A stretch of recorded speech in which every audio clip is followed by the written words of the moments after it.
Okay, good morning, everyone. We are going to get started. The participants are still joining, but the numbers have slowed down dramatically, so I think we may be getting close to getting everybody into the webinar. I'm Corey Green. I'm the Associate Commissioner and Chief Grants Officer for the Department of Grant Compliance and Administration at TEA.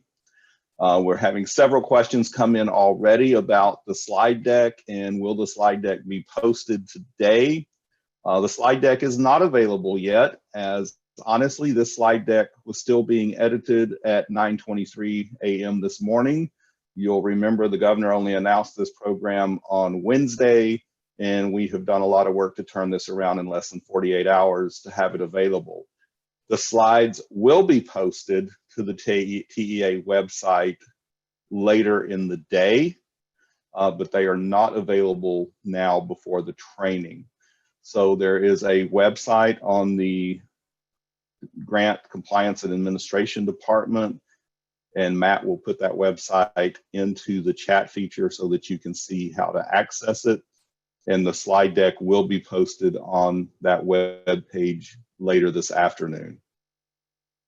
So we're going to get started. We're going to cover several topics this morning.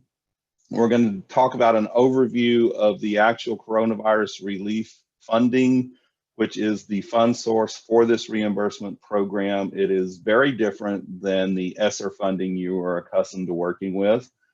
And so we're going to do an overview of what's allowable and not allowable with the general fund source. Then we will talk about program guidelines, looking at eligibility, what generates your funding, how your funding can then be used. And then we'll talk a little bit about the process for the LEAs with the application, with uploading invoices, audit review, payment. Then I'm going to turn it over to one of our colleagues, Gabby Rowe, who is going to give you a live demo through the application submission processes. And then we'll come back and we'll talk everybody's favorite, compliance, the reporting requirements, the required monitoring, and then we'll talk a little bit about reminders and next steps in the program. So as we get into the training, we're going to start with the overview of the CARES Act Coronavirus Relief Fund. This is our source of funding that is being used to pay for the prior purchase reimbursement program. And so it's a little bit different than the ESSER grants that you all have. So again, the CARES Act was the third stimulus bill. It contains multiple fund sources, and many of these fund sources do impact LEAs. Some, such as the ESSER grants, impact most all LEAs, while there are other more specific fund sources that only address certain groups of LEAs with certain types of expenditures. Now, the way the CARES Act is set up, all these different fund sources are not all through Department of Education. So the fund source we're talking about today, the CRF funding, is actually administered through the Department of Treasury. So we have to remember that this is still federal money. The Coronavirus Relief Fund, those funds retain their identification as federal funding, and they must follow the required federal rules and regulations. They do not become state or local funds, even though we're using them as a reimbursement program for primarily state and local funds. So it is federal funding, and you have to follow all the federal rules. Now, the CRF funding is Section 5001 of the CARES Act. This is funding that is administered by the Department of Treasury, and then it is awarded to each state's governor's office, and then to certain high population cities and counties. The main purpose of Coronavirus Relief Fund is to address the immediate needs and government uses related to the pandemic. It is very unusual federal funding in that the funding is only available from last March 1 through December 30th. So it is not a traditional funding cycle of 15 months with 12 months additional carryover. This money actually ends next month on December 30th. So the funding came through the governor's office, and the governor and legislative leadership have approved a nice amount of the state portion of CRF funding for K-12 education. So to give you a high-level overview, the funding comes from the Treasury, and it went mainly to the governor's office. There was 12 high population counties and 6 high population cities that received their allocation of funding directly from the U.S. Department of Treasury. Everything else, being the money for the remaining counties and the state level funds, all went to the governor's office. So the money that came from the governor's office, a portion of that money was allocated out for the CRF LEA reimbursement program that was operated through TDEM, the Texas Division of Emergency Management. That program, which closed on September 30th, was for allowable costs incurred by the LEAs from March 1 through May 20th. So it was very specific dates, and that was a reimbursement program that is still being finalized through TDEM. On the right side of the slide, the governor's office also, through TDEM, administered the remaining county funds. So the funding to the other counties that did not get direct allocations from Treasury received their allocation from TDEM. In the middle is Operation Connectivity, where the governor's office and legislative leadership appropriated a large amount of money to address technology issues in schools and to try to close the digital divide between school districts, and especially with rural and low-income students. So the first program under Operation Connectivity was the bulk purchase. That was a program that ran through from TEA through Region 4, where TEA issued the grant to Region 4. Region 4 paid half of the bulk order, and you at the LEA only had to pay the other half. Second piece of Operation Connectivity was a local match reimbursement program, where if you had participated in the bulk purchase and your city or county would match part of your local funding, the 50% you paid toward those purchases, TEA is then reimbursing you dollar for dollar to match whatever your city or county paid. So through the local match program, it was possible that the entire bulk order was paid for with CRF money and did not cost the district anything. The prior purchase reimbursement program through TEA with collaboration with TDEM is the program we're talking about today. This new program is also part of Operation Connectivity and is intended to assist districts with reimbursement, districts and charters, for technology purchases that you did on your own that were not part of the bulk purchase program. So by statute, the CRF funding can only be used for necessary expenditures that were incurred due to the COVID-19 pandemic.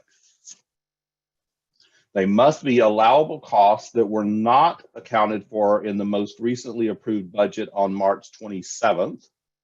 That's the date CARES Act was signed. And they had to be allowable costs that were incurred March 1 of 2020 through December 30th, 2020 in statute. But for our purposes today, it's March 1. It would have been any cost that was March 1 through December 11th. This is what's in statute. You put these 3 statutory requirements together, it makes the CRF funding be supplemental. So unlike ESSER, ESSER does not have a supplemental requirement. The CRF funding does require the activities to be supplemental. So specific to CRF related to education expenses, the Department of Treasury, who is administering this program on the national level, put out their guidance and they defined how this money could be used. So for education, there are basically 2 allowable expenditures with CRF money. Somewhat broad, but also very specific at the same time. So the expenses have to be to facilitate distance learning, including technology improvements in conjunction with school closings to enable compliance with the COVID-19 precautions, or similar to that, other eligible expenditures, which include payroll and benefits for the education support staff or faculty who were directly responsible for developing the online learning capabilities that were necessary to continue instruction during school closures. So while they are slightly broad around the area of facilitating distance learning, they are very specific at the same time. So this is what is allowable in general with CRF money for education purposes. There's also two very important unallowable uses of CRF. The first one being you cannot pay for payroll and benefits of general staff. Under your ESSER grant, USDE, who administers the ESSER program, has been very specific that almost any position can be allowable and very little documentation, if any, is required. CRF is almost the opposite. Payroll and benefit expenditures for general staff employees whose duties are not substantially dedicated to mitigating and responding to COVID-19 are not allowed. At the same time, if you do choose to use CRF funding for payroll costs, you must have very detailed documentation. And it's very different than the response you get for ESSER. And we'll talk about this detailed documentation that is allowed for the few allowable payroll type expenses later in the training. The second unallowable activity is duplication of benefit. We call it double dipping. Everybody understands that term. You cannot use CRF funding for any expenses that have been or will be paid with other federal programs. Just within the CRF funding that is available to LEAs, you had the TDM program, you had the bulk purchase, you had the local match reimbursement program, and now you have the prior purchase reimbursement program. You cannot use any two of those CRF programs or one of those CRF and any other federal funding to pay for the same device. You cannot make money off federal funding. It is actually illegal for you to make profit from federal funds. So you have to be very careful in your documentation that you have not received duplication of benefits. And that is also something we will be checking in our audit review of the programs, because the two big unallowables for you are you can't pay general staff payroll and you can't duplicate benefits of the federal money. So as we get into more detail about the prior purchase reimbursement program, our new program that the governor announced on Wednesday, I want to start off with a very high level piece of information just to clarify for you that there is no private school equitable service program in CRF funding. So there is no private school equitable services in the PPRP program. The reason for that is the CARES Act is very specific in the statute. The private school equitable services applies to GEAR and ESSER, the programs that are authorized in section 18002 and 18003. And you'll remember we just talked about CRF funding is section 5001. So private school equitable services do not apply to CRF and do not apply to PPRP program. So there's really three key elements to PPRP that are confusing for people. And that's kind of the who, what, and how, and they have slightly different answers. So we're going to look at who is eligible to apply for PPRP, what expenses generate a funding amount or a reimbursement amount you can be eligible to include in your application, and then how you can actually use that reimbursement funding that TEA is going to pay to you. And the next 5 minutes are going to be key to your understanding of this entire program. So who is eligible to apply for the reimbursement? Basically, it's any LEA that generates eligible funding under PPRP. And I'll tell you what the eligible funding is in just a minute. But any LEA who generates funding under PPRP is eligible to apply. There is no tie between PPRP and Title I Part A status or ESSER eligibility or any other program eligibility. PPRP is an independent standalone program that, as long as your LEA has allowable expenditures that would have generated reimbursement funding, you are then eligible to apply. We've had lots of questions in the last 2 days, and one of the questions that's come up multiple times is there a tie to you have to be eligible to Title I Part A to be eligible for PPRP? And no, there is no connection. As long as you generate eligible funding from PPRP, you're eligible to apply. So how do you generate eligible funding for the PPRP reimbursement program? So basically, if your LEA had expenditures for eligible devices, which is laptops, which includes Chromebooks, tablets, or hotspots. This is part of Operation Connectivity. The whole Operation Connectivity program focuses on the purchase of laptops, tablets, and hotspots to close the digital divide. So PPRP eligible devices are the same: laptops, tablets, and hotspots.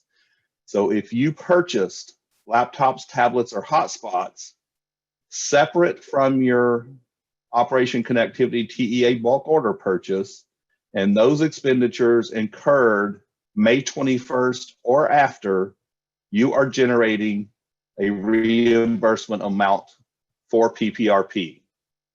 So it is the purchase of your devices after May 21 that were not part of the bulk order that generate a funding amount. You have expenses in this area, you are eligible to apply for 75% reimbursement of those expenses.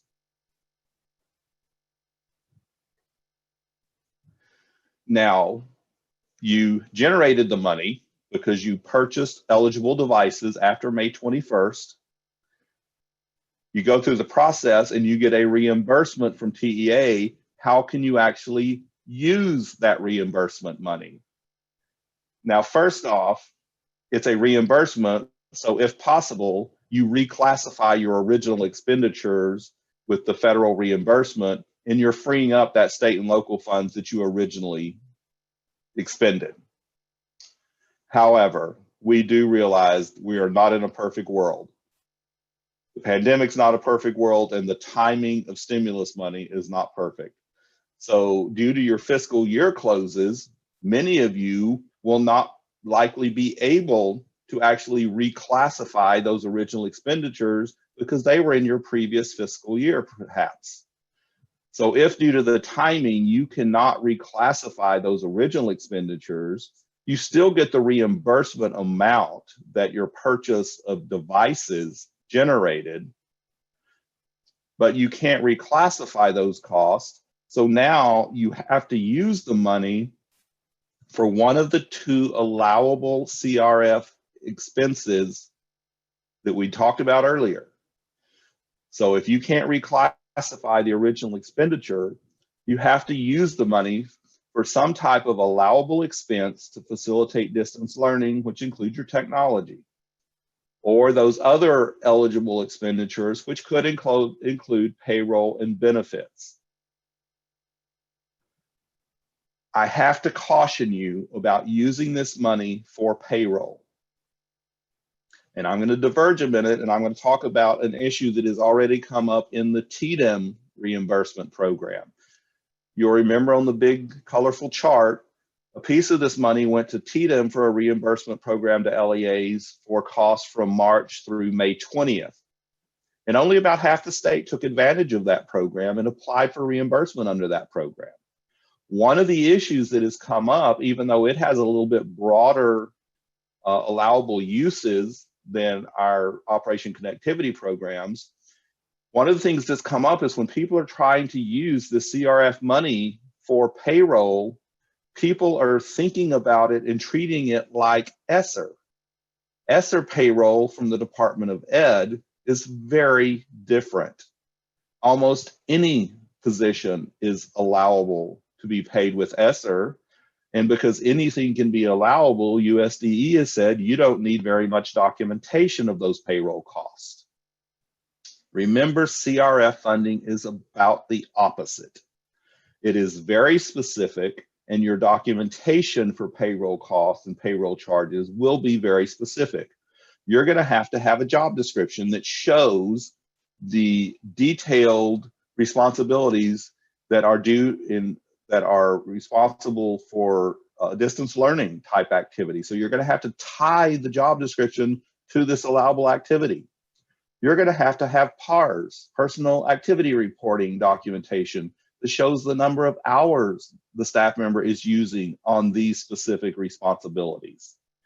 So you have to have a much different type of detailed documentation to charge payroll to the CRF funds. So if you choose to do that, first make sure it's an allowable position and make sure you can document that level of detail. So I want to spend just a minute here tying this back together. If you have eligible expenditures, you're eligible to apply for the reimbursement. The only thing that generates reimbursement funds is the purchase of laptops, tablets, and hotspots May 21st or after, and that were cost outside of the bulk purchase program. So that generates your money. Your technology eligible devices generate your funding. Once you get the reimbursement, if you can't reclassify those original expenses to free up that state and local money, then you have to use one of the money for one of these two allowable activities. I haven't asked you to make sure you're putting your questions in the Q&A feature. We have so many people online, I am not going to be able to get to all the questions, but make sure you put your questions into the Q&A. So as long as there are eligible expenses for reimbursement, there are other types of costs that do not generate funding for reimbursement. Now let me clarify here. This is what does not generate funding. Some of these activities may be allowable once you get the funding. Some of these things may be allowable under the activities that we just talked about. Most of them probably could be. But these types of costs do not generate reimbursement funding. So the only thing that generates funding is laptops, Chromebooks, tablets, and hotspots. Purchase of desktop computers does not generate funding. Your monthly internet access cost, cameras, microphones, peripherals, none of those things generate reimbursement funding. Just like anything that was part of Operation Connectivity bulk order, the 50% you paid on their bulk order, those costs, that whether you got any reimbursement from the city or county or not, anything under bulk order purchase does not generate funding. Neither does student interactive devices or teacher interactive devices. So when you're submitting your application that you're going to see in a minute, you're going to be talking about only laptops, tablets, and hotspots. That's what generates funding. None of this list on screen generates reimbursement funding. Once you get the reimbursement, if you cannot go back and reclassify those expenditures, then you're using it for other allowables, and you could potentially document most of these as being allowable activities for the use of the money, even though they did not generate funding up front.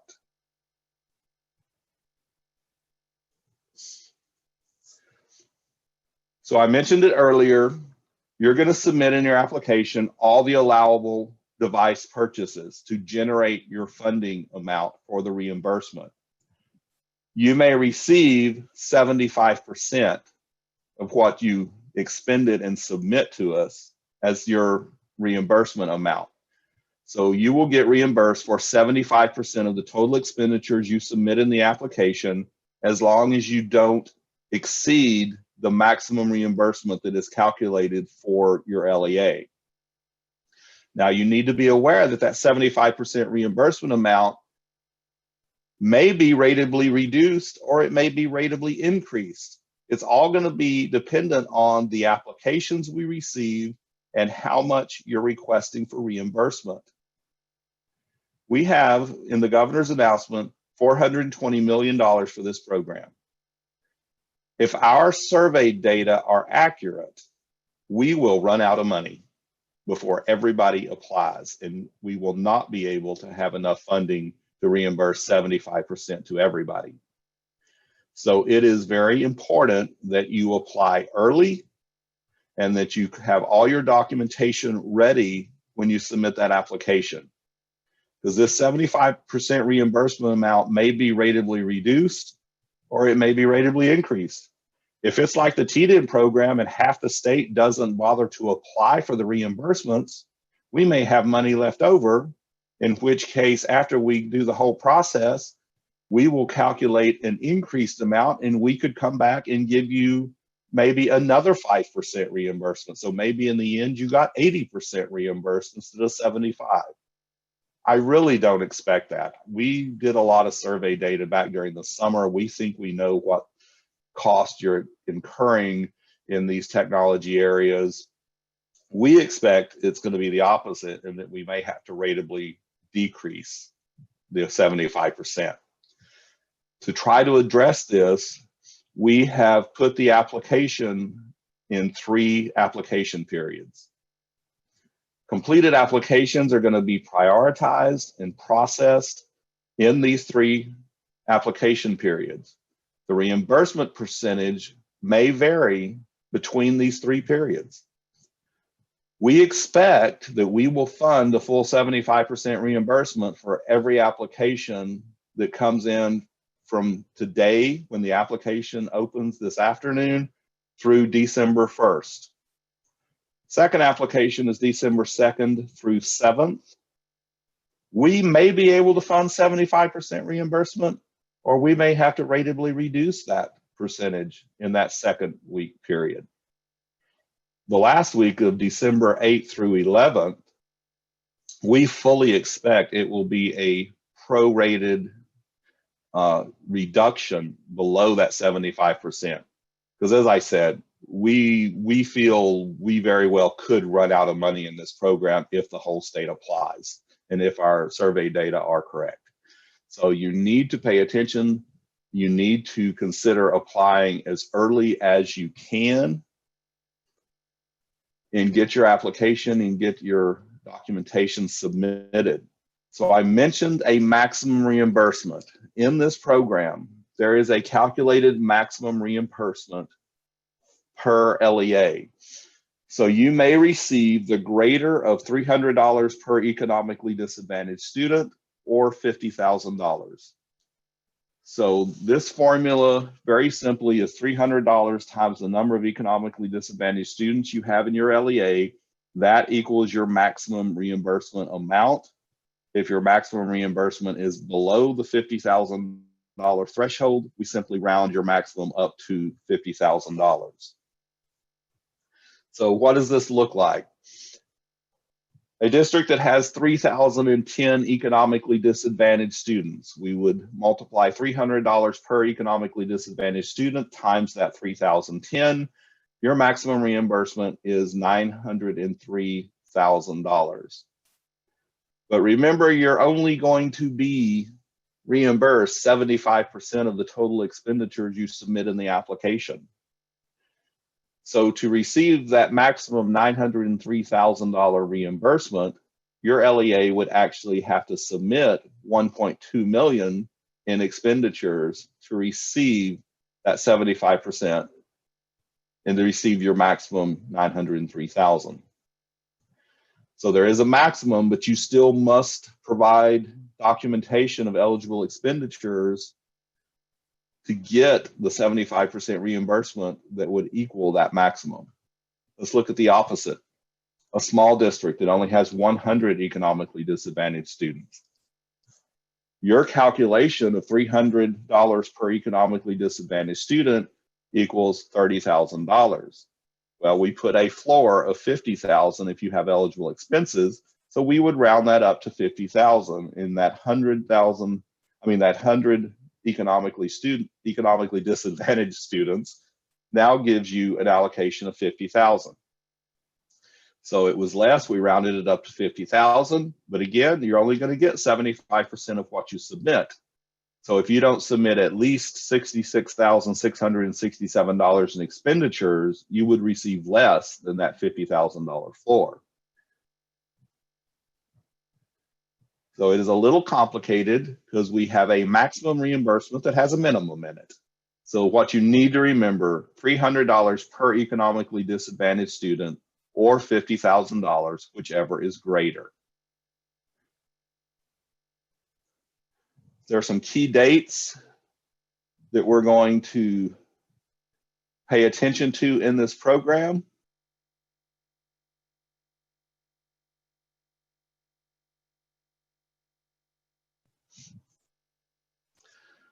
Of course, the governor announced the program on Wednesday, November 18th. Statewide training and the application will open at the end of the training today, 48 hours later at November 20th. We will start processing requests first in, first out. So it's very important to apply early. December 1 is the end of our first application period to try to guarantee yourself the full 75% reimbursement. December 7th ends the second application period, and the application closes, and the last application period ends on December 11th. December 30th is a key date. And first, let me say, yes, we all understand December has 31 days, but in the federal statute, for some reason, they did not go till December 31st. They stopped the program on December 30th. All your devices that you have ordered that you're going to receive reimbursement funding under PPRP must be received by December 30th. December 30th is also the goal to get all the payments to LEAs out. However, there are a few instances, and they are limited, but there are a few instances when you may be able to accept delivery of your devices in January, preferably earlier January, and still be able to get the reimbursement payment. So that would also kick the TEA reimbursement payments. There may be a few reimbursement payments that don't go out until January as well. The other key to January is that it will be the start of TEA's detailed monitoring and auditing of the PPRP program.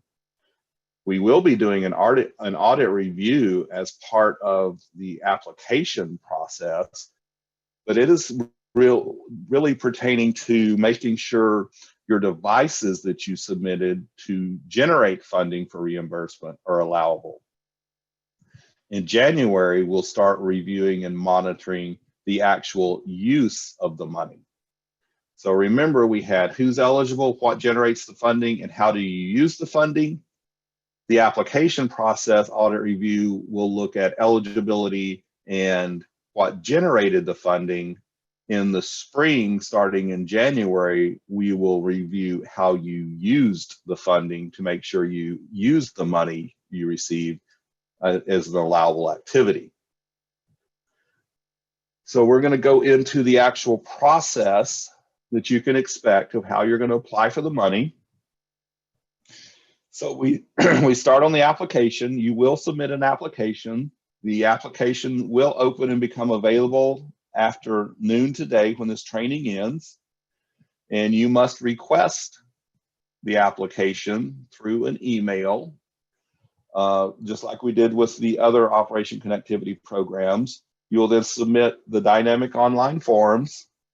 One key element is that your application must be signed by an authorized official using DocuSign. So you're going to request your application by sending an email to customerservice@teabulkorder.com. That starts the application process.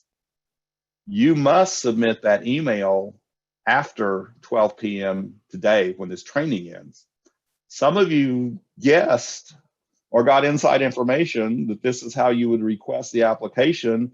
And some of you have tried to go ahead and start requesting the application early. You must send that email after this training to guarantee you get your application sent to you. Can't stress that enough. That piece of the process does not open until this training ends. And if you want to guarantee you get your application, you send that email after this training. Even if you sent it last night, there's no guarantee last night gets in the proper queue. So you have to send that email requesting your training after this training. You request your application after this training ends. All correspondence in this program will go through the email address customerservice@teabulkorder.com. You will not be working directly with TEA staff. You will not be emailing the Region 4 staff who are working the Operation Connectivity process with us. If you do, your email is simply going to be forwarded to customer service, to this email address on screen. So do yourself a favor, take the middleman out of it. Don't be waiting on a TEA staff member to see your email and then have to forward it to customer service. Send it directly to customer service@teabulkorder.com from the beginning, and you get in the queue to get an answer quicker. Once you send this email requesting your application, you're going to get an email back that will have a link that will have your application, and we have pre-filled as much of that application as possible. You will complete all sections of the application, and there's a lot of fail-safes in the application to remind you if you skip something by accident. And then it goes to be signed by an authorized official. And I need to spend a minute on this because the local match program, we had a lot of districts who were upset that we required their application to be re-signed and submitted by a different person. The reason for that is when you started in the bulk purchase program under Operation Technivity, you were not receiving benefit of a federal fund source. You were ordering, and so who approved your order of devices under bulk purchase didn't have to be the federal definition of an authorized official because you weren't receiving federal money. You were placing an order. Once we get into the reimbursement programs, whether it's local match or now prior purchase reimbursement, you are going to receive federal money. So the person who signs your application in DocuSign must be an authorized official that meets the definition, and they have been certified and authorized by the superintendent or the local school board to enter your LEA into legally binding agreements.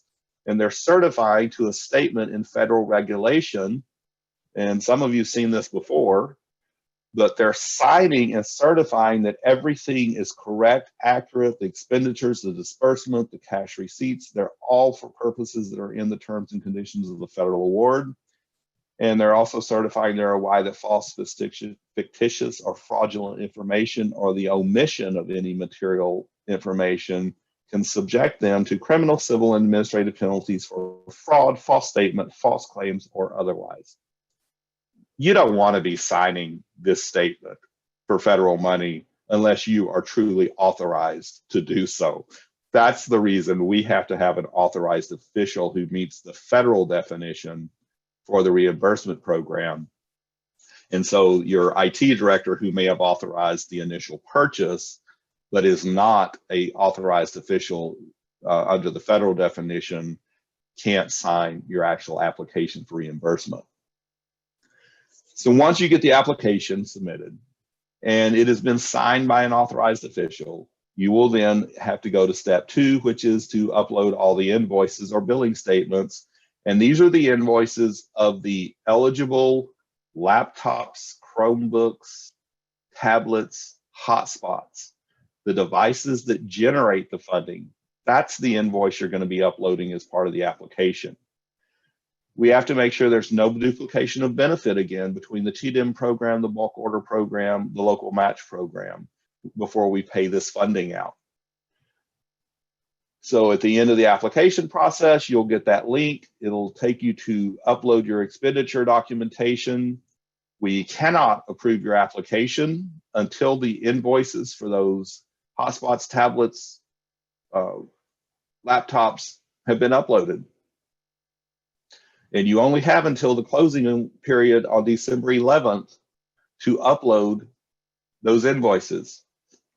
And then remember, we will go into the monitoring and the detailed audit process in the spring. That invoice or billing statement must have the date of purchase. It must be after May 21st and before December 11th. It must have the type of device, the number of devices, and the amount per device. This is all information you're going to need for your application. And a key part is that invoice or billing statement should also have an agreed upon ship date. You have to be receiving these items by December 30th for them to be eligible. The only limited instance when you can receive the device after December 30th is if there has been a shipping delay that causes it to be delivered late. So what this means is you could have ordered devices in June. They were supposed to be shipped and received by December 30th, but there's a shipping delay, or they came in on December 29th and there was no one at your facility to receive them, so the delivery went back and they come back the first week of January. Those type of instances, we've got a little bit of flexibility on this December 30th receive date. You cannot have found out about this program on Wednesday, placed an order yesterday, where you know there is no physical way you're going to get delivery by December 30th, and the devices don't come in until March or April. Those are not going to be allowable, and there's no wiggle room on that. So this agreed upon ship date to show that you had a commitment from your vendor to provide these to you by December 30th is also key.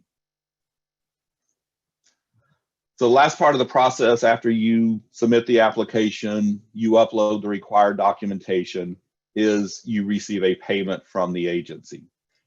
We're doing this as a reimbursement payment. We are not doing this as a grant application. If we did a grant application, you would have to get approved, receive a notice of grant award. You would have to go in and request a drawdown payment. You would have to, pass any manual verification checks. Instead, we're doing this as reimbursement. So you will get a reimbursement payment direct deposited to the LEA account that we have on file. Same process where we submit payments to LEAs all the time. It will be coded in the payment as Fund Code 277 to tell you it's CRF money.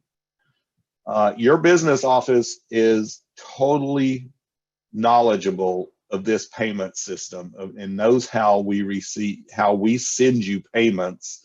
It's the same way you get your FSP payments, all your payments from the agency. It's a reimbursement system that is a direct deposit. So you on the program side or the technology side may not be as familiar with this type of payment system. Talk to your business office. They are aware of the system. This is how we send money to LEAs all the time. So that's a quick overview. Hour and 15 minute, no, it's about 45 minutes. We started at 9:30. I want to leave plenty of time for the next piece of the training, which is the live demo piece that Gabby Rowe is going to walk you through the application. And so I'm going to give you a little bit of instruction while she's getting set up. And then I'll turn my screen off so you can see her screen. During this live demo, Gabby is showing you everything you're going to see from the LEA side.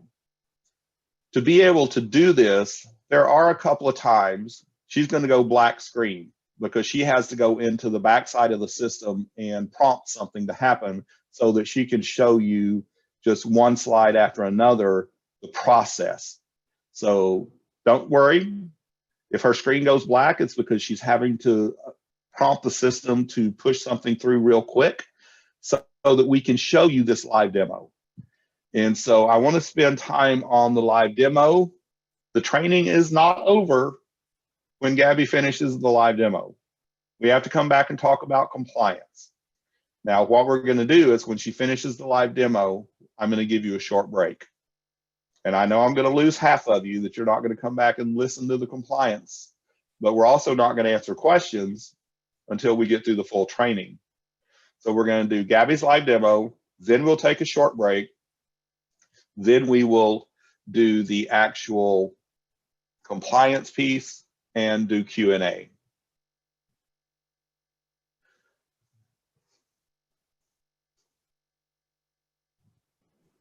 Good morning, everyone, and thank you so much, Corey. What you see on your screen right now is the email that you will be receiving from customer service at teabulkorder.com once you have requested an application. You'll actually be getting 2 emails back from them. The first will confirm that your application request has been received, and then a second email will be the one that you see in front of you. It's really important that you check your junk and spam folders if you don't receive these emails. And please, if you haven't gotten them within 24 hours, do write to us again and let us know, and we'll help work you through whatever technical difficulties you might be experiencing on your side. Many districts have already had emails from this email address and therefore have gotten through their spam filters and changed filtering systems within their districts. But some of you may have not, and we're happy to help you work through that process. So once you have received this email, which is the reimbursement form, you'll be asked to click on the link, which will then take you into the application itself. In order, however, to get to the applications, you will have to read first through the guidelines and scroll to the bottom of those guidelines once you have read them completely. Check the box saying that you have read them and hit I agree. I strongly recommend that at this point you use one of the 2 buttons on the top of the screen that allows you to download the guidelines and the T's and C's. We've had a number of people ask us for these after they finish the submission process because other members in your districts may want to look at them or read them, or you may want a copy for your files. This is always a good time to stop and download that so that you know that you've taken care of it. Once you hit I agree, it will take you into your pre-populated application form. That form will list the name of your LEA. We have used the Grow Associates company as our mock LEA for this purposes. Therefore, we don't have a vendor number, an ESC or a DUNS that was pre-populated, but your forms, when they come, should have all of those numbers pre-populated were we able to pull them down from Ask TED. So I will go in and fill in those numbers. And this is what any blank space that is red is required in the form. So we ask that if that pops up on your screen, that you go in and fill that information out.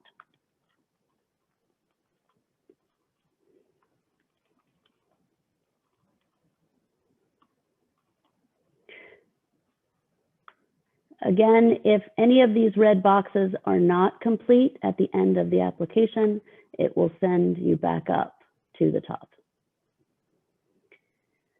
The next box is for an emergency and school holiday contact. This person should be someone who is aware of this PPRP application, who is available both during the Thanksgiving holiday and during the winter holiday beginning after the final submission date. Should the auditors have any questions, should we have any issues with any part of your upload process, we need to know that we have someone that even when school is closed, we will be able to contact. And so again, just fill in the information in these boxes. You will be required to do this in order to complete the form.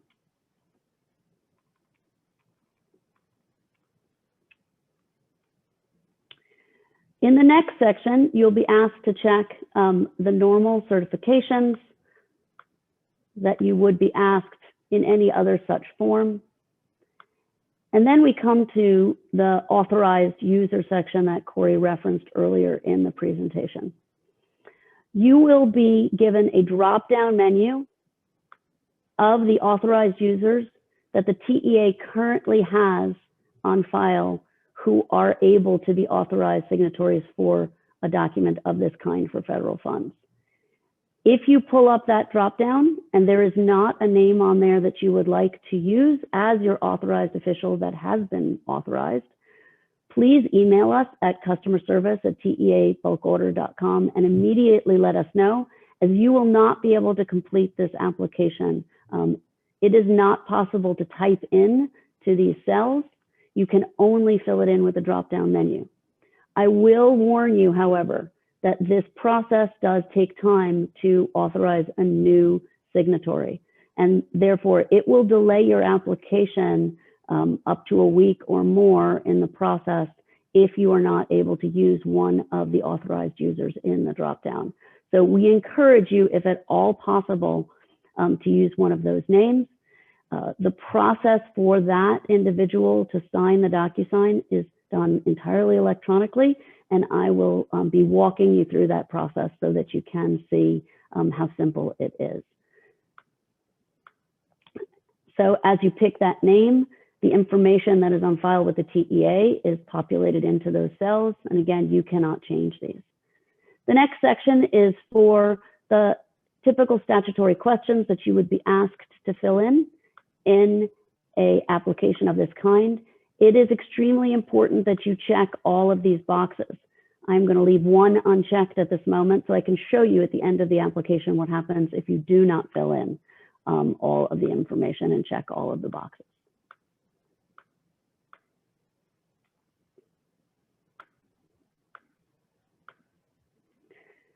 The next section is about your maximum cap that Corey described earlier in the presentation, as well as information about the specific devices that you would like to apply for under the reimbursement program. So Grow Associates is listed as having 0 economically disadvantaged students. Therefore, our maximum reimbursement cap is the minimum cap that Corey referred to of $50,000. Down in the section where I am filling in eligible devices, the first part you will fill in is the date range. And what you will see in this date range is that you will not be allowed to fill in any dates that are outside of the acceptable limits. So May 21st is the earliest date. And if you go back in and look at the end, the last date that you're able to fill in is December 11th. So we're going to pick December 6th. And I will also add that if this date does not match the date of the invoice that you upload later on, this is going to get stopped. Your application is going to get stopped in the process before it makes it to audit, because that match must take place. And I'll show you in the upload section how we can help you ensure that. The invoice number, and this allows us to check against other programs such as the reimbursement program in TDM to make sure that there is no double counting. Eligible devices, the same list that Corey mentioned earlier: laptops, tablets, and hotspots. Those tablets include such things as iPads. For your Chromebooks, those Chromebooks come with a Google license in order to make them functional. We would ask that you put that same cost of that Google license for that Chromebook in the same category with your laptop Chromebook eligible device category. So I'm going to put here that I purchased 1,000 laptops, and the total cost for that was $100,000. Now that number is greater than my cap. And so if I choose to keep continuing to fill in more, it will show that my cap is at 0, but we encourage you to fill in this list whatever eligible devices it is that you purchased during that period of time.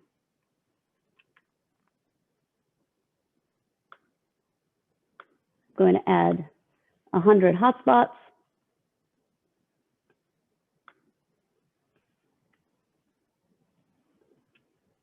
And then I will move to the table down below where you will see it gives you a copy of exactly what you typed up above. And we encourage you to check this and make sure it says what you intended it to say.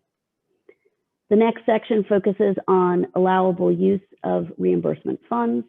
As discussed by Corey, some of you will be able to check the section for reclassifying eligible expenses, but most of you will not. And if you do check that first reclassify, the boxes below are grayed out and there is no need to fill them in. However, if you're not able to reclassify, you will have to check either one or both of the boxes below to show what it was that you will use these funds for. The last section is equitable access and participation. The overwhelming majority of you will have no barriers, and therefore this first button is pre-checked for you in the form. If, however, you do, you will be asked to check that and fill in the minimum of one group and barrier below. At the end of the form, you'll be asked to hit the review form button to make sure that you filled in all of the boxes. And I left a box unchecked up above in statutory program assurances. It will pop up and tell me that. I will go back to that section and see the box is unchecked.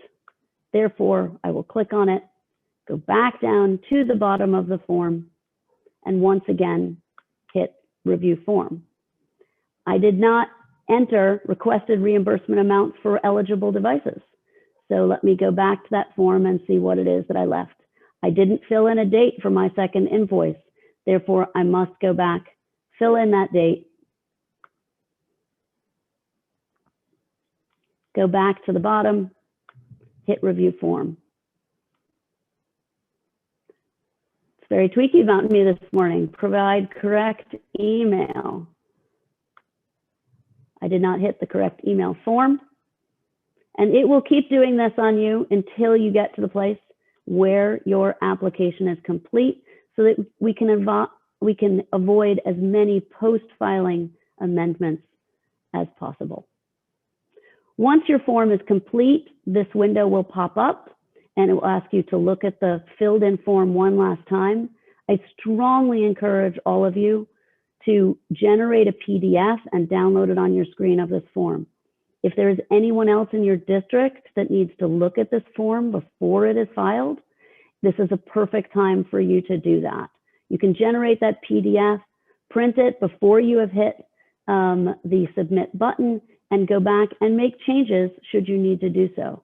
Going to the bottom of the form, if you did discover there was something you need to fix, all you have to do is hit edit form, and it will take you right back to the form so that you can make changes. So it turns out that I could reclassify my expenses. So I'm going to go back up, change that button, hit review form, and it will take me back. I now know that my form is correct. And so I will hit submit. Hit submit again. And at this point, we ask you to wait until that green checkbox comes up, which will tell you that your document has in fact been submitted. I'm now going to go off screen for just one moment and then go into the email that you will receive next. While Gabby is doing that, let me clarify. One of the slides you saw that I showed earlier had an October 20th date on it. That is a typo. Unfortunately, with only having 48 hours to pull this together, I started using an old slide deck and I did not catch that typo. That has been changed and it's been corrected. Your application starts today. There is no October 20th deadline related to your application. Obviously, that was a typo and that has been corrected before I put those slides available to you later in the day. Thank you, Corey. What you now see on your screen is the DocuSign email that will be received by the authorized signatory that you listed in your application. The person who filled out the application, if they are different than the authorized signatory, will also receive an email from customer service that tells them that this DocuSign email is being generated. And if that authorized signatory is different than they are, to please let them know that they will be getting a DocuSign agreement from TEA, Texas TEA DocuSign, and to please look out for it. As you can see, the subject line for this will give the name of the district in the subject line, and will say DocuSign so that they can find it. They then go into review document, and this is a very simple process that can be done remotely as long as the authorized signatory can get into their official email. They agree to the process of electronic documents and hit continue. I strongly encourage all of you, if your authorized signatory is different than the person submitting the application, to give them that authorized signatory a heads up so that they know that this process is coming. Additionally, several of you have asked us in other processes if you could simply just download this form and have them sign it, a paper copy, and then PDF it back to us. That process is not acceptable. We must have them go through this electronic process for legal signature so that it can go right into the system. And all of this is built so that we can do this process very, very quickly. We are going to process all of these applications that come in during the 3 waves in a significantly shorter period of time than would normally be allocated to a process this large. And we're able to do that by leveraging these types of digital platforms. So once they open this DocuSign, they will go down, read through the document, ensure that everything that is there is in fact correct. They will go to sign. Their electronic signature will appear on the form. If they go down and read through the rest of the form, it will show exactly what was printed in the application and what they applied for. They can then go back to the top of the form and hit finish. At this point, they can log into an account and they can hit the download button here, or they can print a copy of the form here. Again, we encourage you to do that. It is much easier to print it or download it at this moment than go back and do it later. We can help you do that later, but again, it will be faster and easier for you if you do it at this moment. Now I'm once again going to stop sharing my screen, and I'm going to next show you how to download, how to upload your invoices into the system.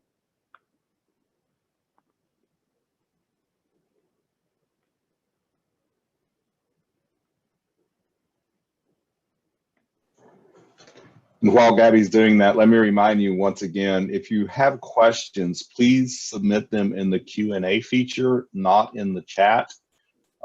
This platform allows us to easily save the Q&A list. The chat is a little bit different process and we may not get your questions. So we are going to be answering questions from the Q&A feature when we get to that section of the training. So please make sure you're putting your questions in the Q&A feature, not in chat. Thank you very much, Corey.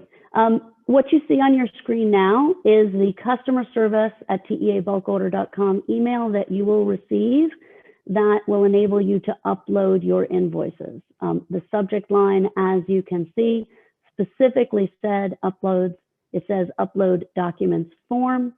For those of you who may have many different emails going back and forth with customer service, we strongly encourage you to create a folder or segment in some way your PPRP emails so that you can keep track of your links should you get interrupted in the middle of the process and need to go back to that link to complete your process.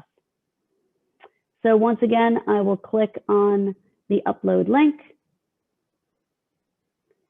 and it will take me to my page for uploading that has the specific information that I typed into the form. And so I see that I typed one invoice that was my hotspot invoice for $1,000. I typed in an invoice for my laptops, which was for $100,000.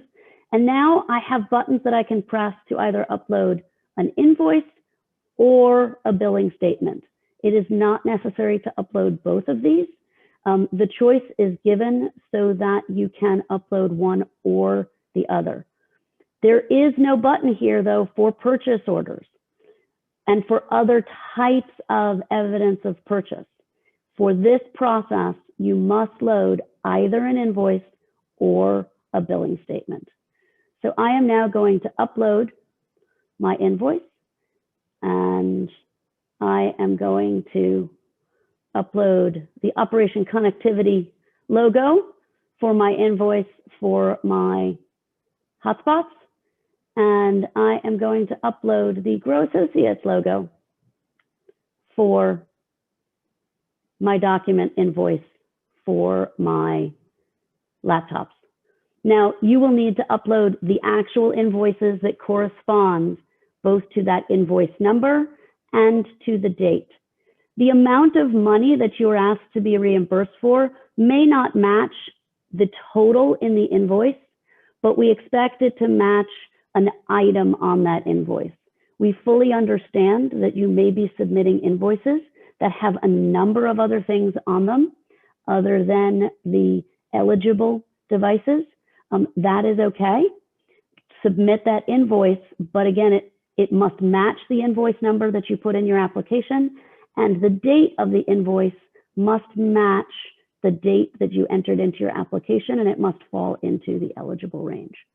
Once you have checked that those uploads are correct and they load next to it, you will hit Submit Files. And again, you will wait to make sure that you see the green check mark to show that you have in fact uploaded your documents. At that moment, you are now officially in line. As soon as you have uploaded your documents, you receive an application number and you receive a waive number. And it's very important when determining what your waive number will be, the moment, and I mean the exact minute that you submit your upload. So the last day of wave 1 is December 1st. That means that your upload must be done by 11:59 p.m. on December 1st. If it is at midnight, December 2nd, it will be in wave 2. And that time will be the time that you hit that submit upload button for your first invoice. I'm going to stop sharing my screen right now, and I am going to hand it back to you, Corey, to continue. Okay, at this point, we are going to give you a short break. I have 10:45 on my computer.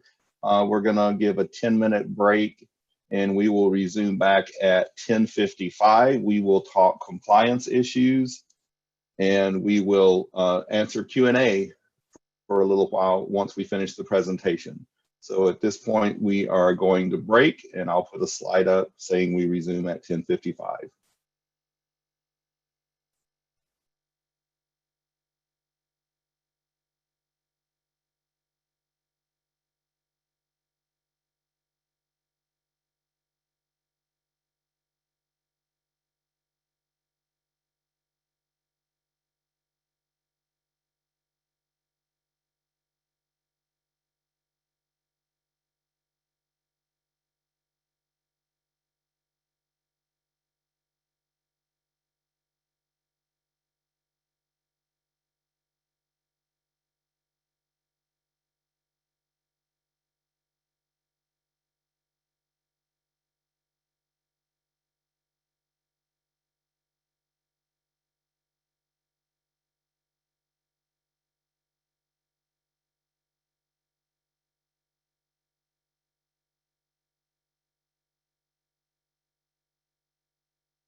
Okay, it is 10:55 and we're getting ready to resume with compliance requirements and Q&A.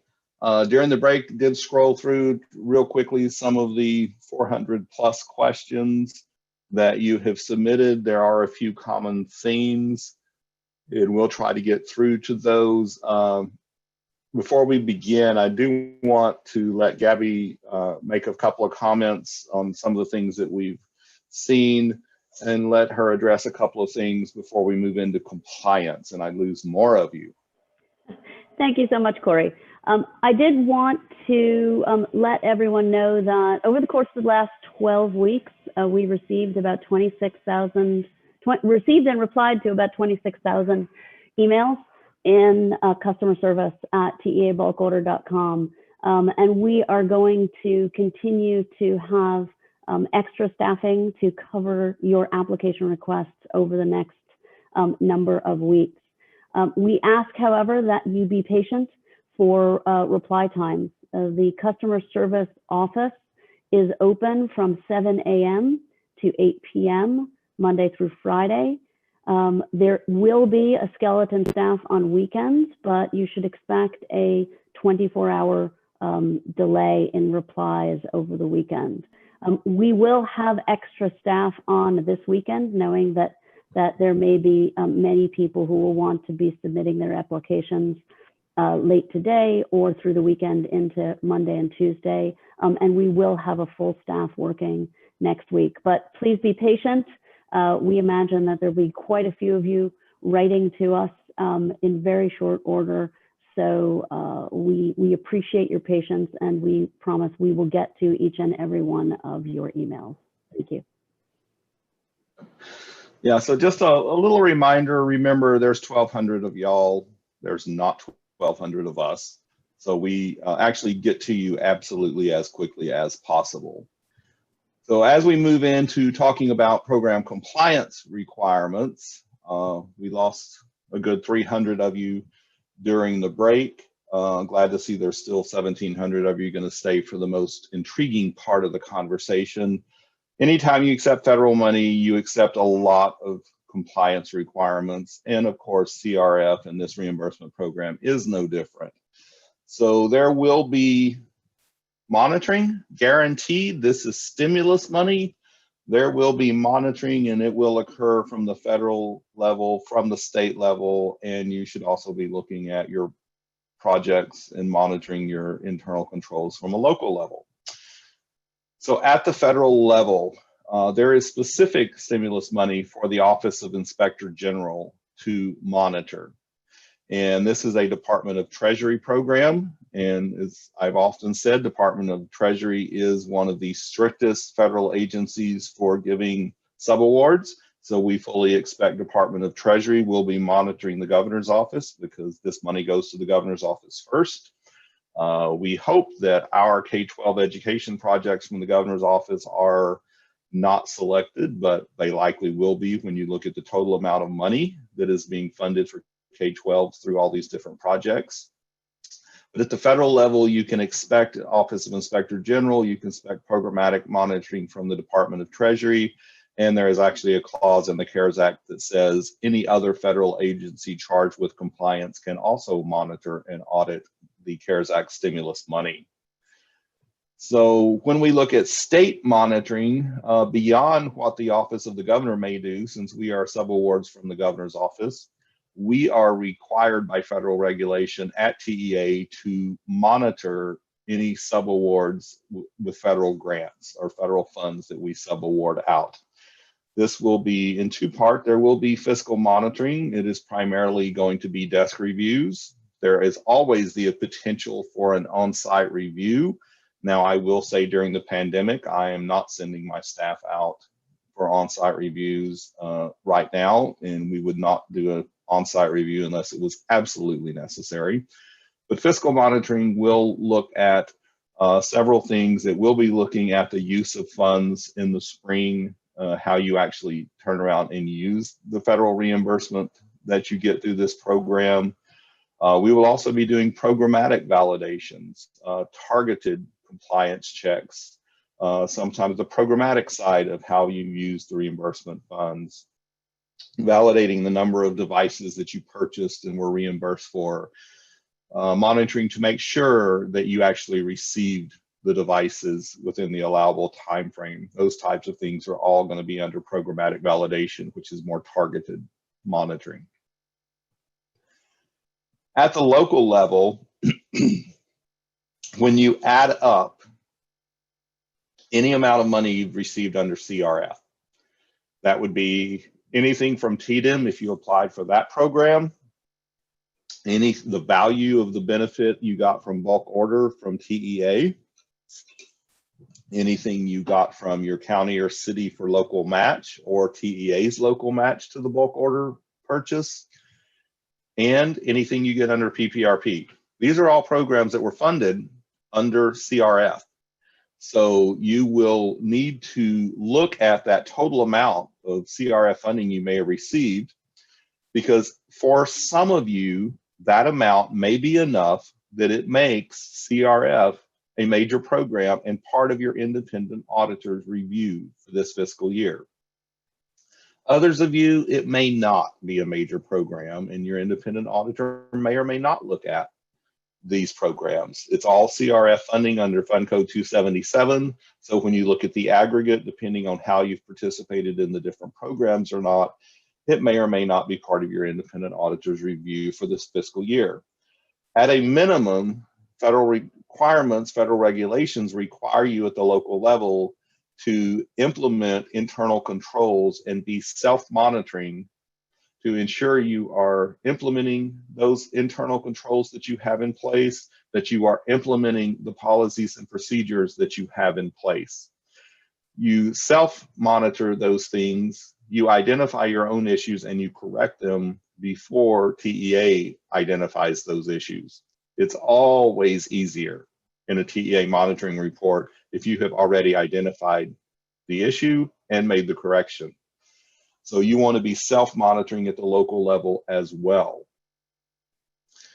Now, there is quarterly reporting that is required by the CARES Act. So it's another one of those places I need to differentiate for you CRF requirement versus ESSER requirement, because most of you are familiar with ESSER. Under ESSER, the U.S. Department of Education already requires a lot of reporting, in TEA staff in our Federal Fiscal Compliance and Reporting Division actually do that reporting for the agency, and a lot of reporting for the districts and charter schools on your behalf, because we already have access to the data. So you don't actually see a lot of the reporting that is done on your behalf to the Department of Education. Department of Ed has said, you know, we're not going to require additional quarterly reports under CARES Act. We're going to use all this existing reporting structure we already have. The quarterly reporting requirement is in the CARES Act umbrella statute. It's not within individual programmatic statutes. So Department of Ed can handle the reporting requirement their way through existing reporting. However, Department of Treasury does not have the same type of reporting. So they are requiring quarterly reports to be submitted as required by the CARES Act. Now, luckily, this project is all happening so fast that it's all happening in the final quarter of the project period. So there will only be one report for CRF, and it will basically be a final report. It will be due sometime in January. And right now, we do not expect to have to collect any additional information from the LEAs for this report. It looks like Treasury is going to use the basic data collection requirements that are in the CARES Act statute, and we would have this information. And this is what you see in the blue box there on the slide. We would basically have this information through the application and through your documentation uploads. But you do need to be aware there is always the possibility that Treasury could ask for some additional data on the final report, and we would need to come back out to the LEAs to collect that data.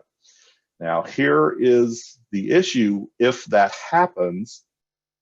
is that Treasury, get in the right program in my brain, Treasury would send out a data request for this reporting for CRF money, and the state has to submit the report within 10 to 14 days after the end of the quarter.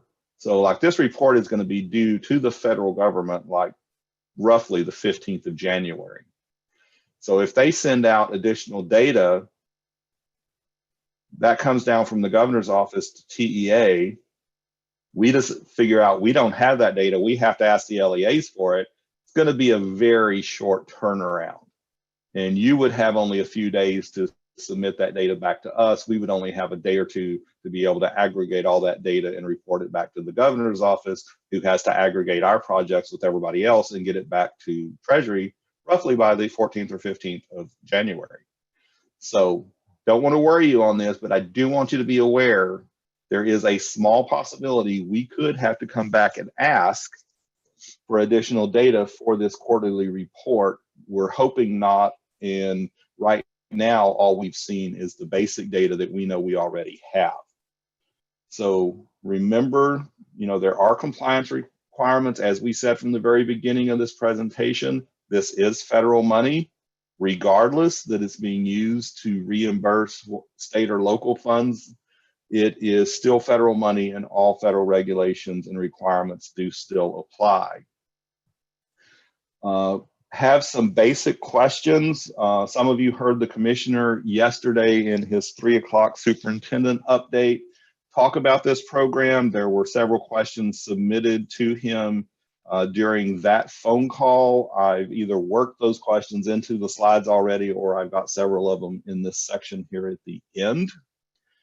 And I do want to reiterate, those of you that heard the commissioner talk about this program and answer some of these questions yesterday, remember he did clarify the training today, and that if you heard something different in the training today, that what you hear in the training today is the actual answer. He answered some of these questions. I've given you a little bit more answer on some of them here in the next few slides. But if you do see something in my answer that is slightly different than the commissioner's answer, that is why, is that we have built out this process. And so a lot of questions about the bulk order process. You haven't got some of those devices yet, or you've got part of them, but not all of them. If you have questions related to the bulk order, and that's not PPRP, but it's the bulk order piece under the Operation Connectivity, the folks at customer service at teabulkorder.com, Gabby and her group, can still assist you with some of those issues with the vendors. So there were 4 or 5 questions that were on this same thing submitted to the commissioner yesterday, and they all boiled down to some of these things where you need assistance.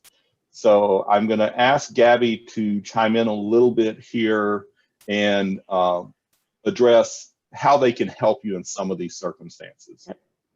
Thank you, Corey. A number of the questions that came in yesterday actually related to orders that LEAs made outside of bulk order, but that were made in May, June, July timeframe that you still have not seen yet.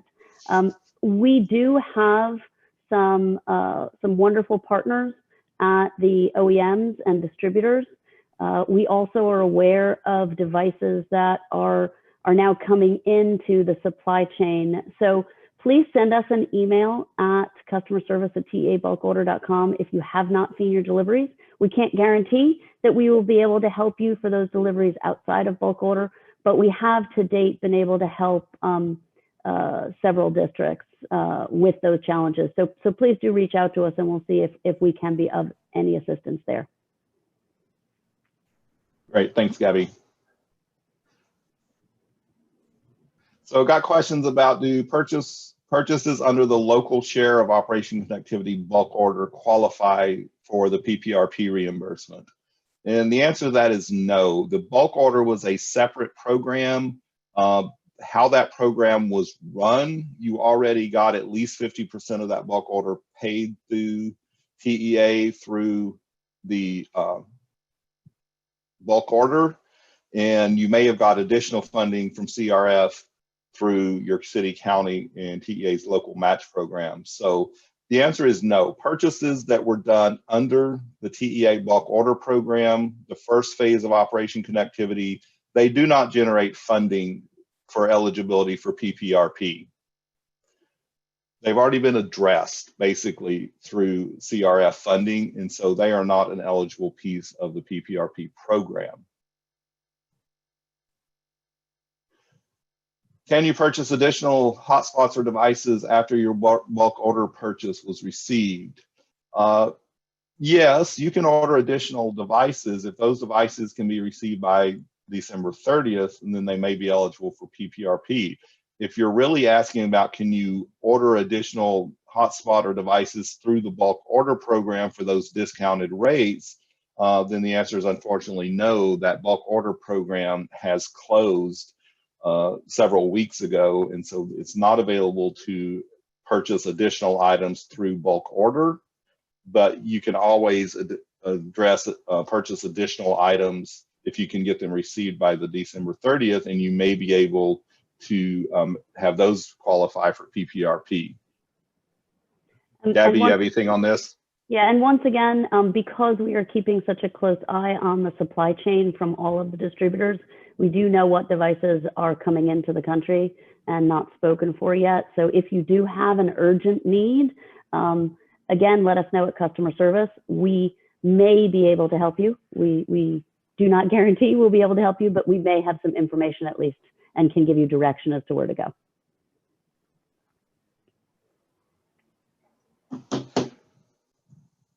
Okay, so the next question that came in is, can parents pay for insurance on devices or the insurance portion on damaged devices? This question has come in multiple times over the last several months as you have issued devices out to students. And the answer is yes, parents can pay for preventive insurance or can pay for the insurance portion of a damaged device if the parent chooses to do so. But you cannot require the parent to pay for any insurance cost, and make sure that you're not being overly aggressive requesting the parents to pay any insurance costs. It is their choice. They can choose to do so, but they are never required to pay the insurance costs. Some of the questions yesterday, what time frame of purchase does PPRP cover? Just to reiterate that, PPRP eligible devices that were purchased May 21st and after, those devices, you must have a commitment from the vendor to receive the device by December 30th.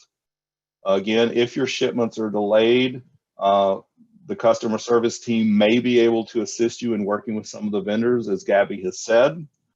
I want to kind of cover right here, this is one of the issues. We do have limited flexibility for a device being received after December 30th, but the only way we're going to be able to review that to see if we have any flexibility to help you on that is if you had that commitment initially from the vendor that you would receive the device by December 30th. Now, the area that I really see we may have some flexibility on in this issue is your close starting, I'm going to make this up, December 16th. And so you're closed December 16th into the first week of January. So maybe your devices were scheduled to be received by December 30th. The shipment comes, but there's nobody at your facility to receive it. So it goes back and they resend it out the first week of January. That type of situation, we may have some flexibility to help you on. But generally, your devices must be received by December 30th because December 30th is when the CRF funding ends. So Gabby, how can you help me on this one? I just want to add that it's very important as you are considering these devices, the paperwork that you use to upload to support them. They must be invoices, not purchase orders. They must be invoices. And those invoices will have a ship commitment date on them from your vendor. That ship commitment date is the date that Corey is referring to. That ship commitment date from your vendor must be on or before 12/30/2020. All right, another question, kind of similar. We ordered in August, but due to shipping backlog, the vendor estimates delivery mid-January. Can we still apply for the PPRP reimbursement? This is the same question we really just talked about. If it's a shipping delay, we may have some flexibility to allow you to receive the device in early January. I just need you to understand, this is not a TEA rule. This is a federal statute issue. So our flexibility to be able to reimburse you for devices that are not received by the end of the federal funding on December 30th is limited. We will have some instances where we can have a little bit of flexibility and we can figure out a way to let you accept the devices after December 30th and still get reimbursement for them, but it is going to be a limited situation.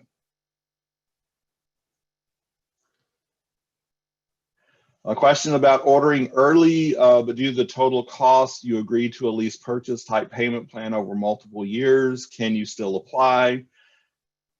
I'm working with the attorneys on this right now, but it appears there's only two options when you would be able to apply if you did a lease purchase plan. The first one would be that you could only submit for reimbursement the current year cost for payments you've already made. That would be eligible toward PPRP as long as the devices are eligible devices.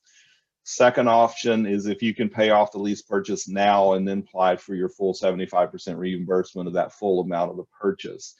If you're in this situation with lease purchase, you need to contact us and talk to us sooner than later.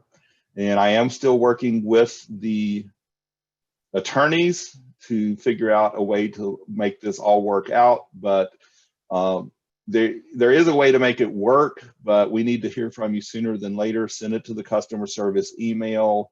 I get certain things out of that email address that I need to help you with, but send it to the same email for customer service at teabulkorder.com that you would send all your correspondence to, and we can figure this out. There are different things people consider lease purchases. So I'm just going to tell you some of the things that have to be reviewed and considered in here. A hotspot that comes with your subscription plan for the internet service to the hotspot. Some people consider that a lease purchase, others don't. We understand that a hotspot comes with a monthly plan for the access it provides. That's allowable. People define lease purchase differently. So that's why I need you to contact us and let's talk through your situation sooner rather than later if you have an issue where you're doing your payments over some type of lease purchase for 3 or 4 years. Questions coming up a lot. Do we really expect to ratably reduce the reimbursement down to less than 75%?